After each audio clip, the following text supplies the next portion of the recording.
What's going on YouTube, Adachi here, and today we've got Hina, one of few characters that will make you feel like you play better than you actually do. If you're having some skill issue and want to play a great melee DPS, look no further. So starting with her most important move, it's her basic attack. This is a 3-stage combo that is incredibly slow, but that's because each attack can be held down and charged up to 3 stages. The final charge dealing 3 hits instead of 1. While she's charging, any melee attack she is hit by will automatically be deflected, and this also fully charges Hina's attack. You will also consume stamina while charging at a pretty decent rate, so just be wary of this. When you use a fully charged basic, this will also give her 60 stacks of ki. This is her unique meter. At 300 stacks, you can consume them all to use her strategy skill. Her strategy is a pretty damn beefy upswing with some insane break on it. If nothing else, you want to use this at least just for the break. She's one of few characters I've been able to back-to-back break with just because of this skill alone.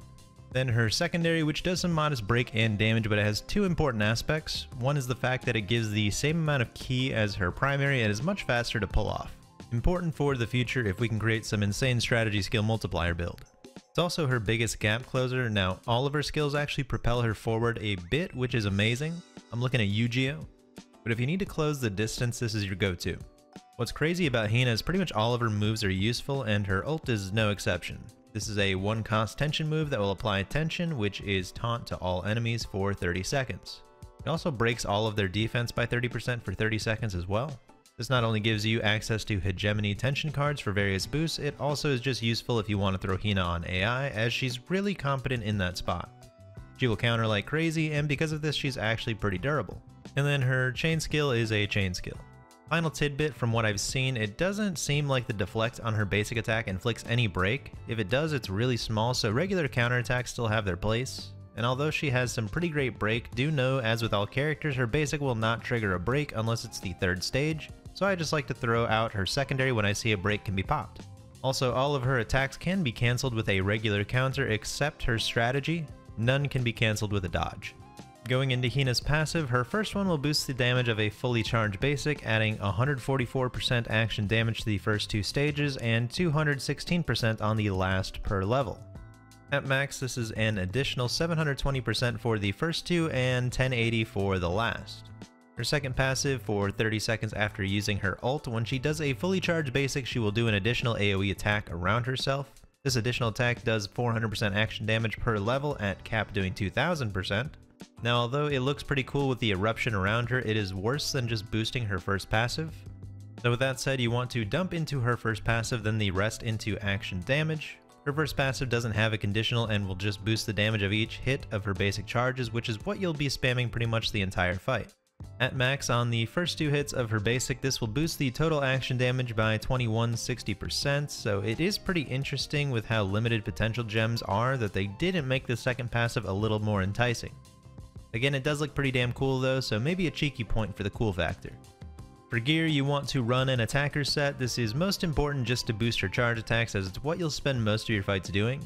As for subs, we ideally want crit damage, attack, and the new of Sword and Spear. Sword and Spear does stack currently, so you'll want it for every piece. I am curious if they will change this down the road so they can't stack, so other suggestions are going to be ult efficiency, maximum stamina, or boost into Iron Fists of Doom 3, which is her basic attack. Backstab is also a consideration if you think you can smack bosses' asses often enough, typically most easy after a break.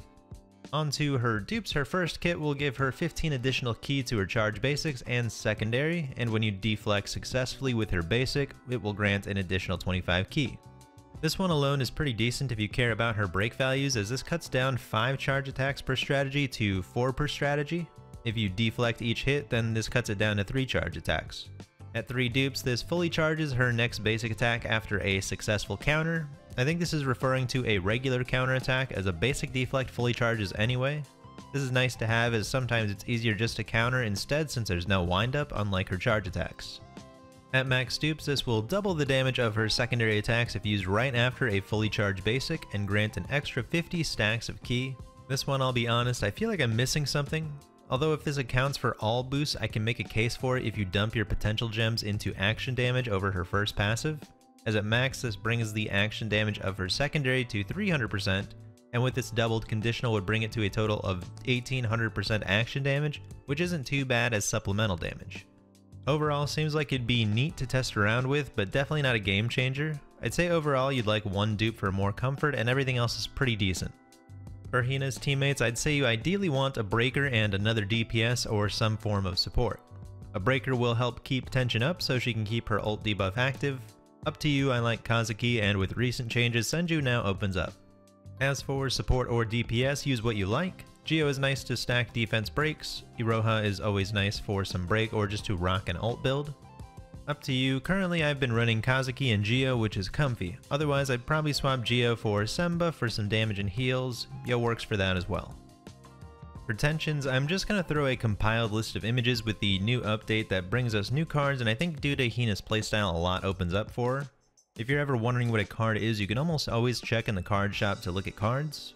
Some are boss or ferocious drops though, so you can also just look for the enemy on the picture. Cross counterattack gives you stamina on successful deflects. This lets you more safely charge back to back and lets you hit her third charge attack pretty consistently. All Out is a card that works incredibly well on Hina. From what I've noticed, only really consumes extra stamina on her basic when she releases the charge, so it doesn't change much for a nice boost.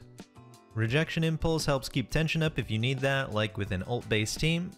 Immune System is neat. It allows her charge attacks to break, not needing the third hit. Punishing Attack I think is probably one of her best cards. Easy condition for a nice attack boost, just need to include a hegemony card. Maximization is a nice bit more of crit with a perfect timer for her. And then Tiger and Fire I think could be neat to try. Fire more so if you have her at max dupes. Of course now her limited tension Professional Maid will probably be one of her best cards if you run her as a DPS. It's also just generically very good. Doesn't look like it has a timer, so we'll just have a permanent uptime after a couple counters. I'd say keep it in mind for the generic benefit of primary damage. I've got my doubts she'll be the last unit with a kit revolving around her basic attacks, but do keep in mind that the list here, it shows at 100%, but this is only at max dupes. It's actually 40% of this is going to be tied behind dupes, so if you only get one copy and max it out, it will give a 60% boost in total.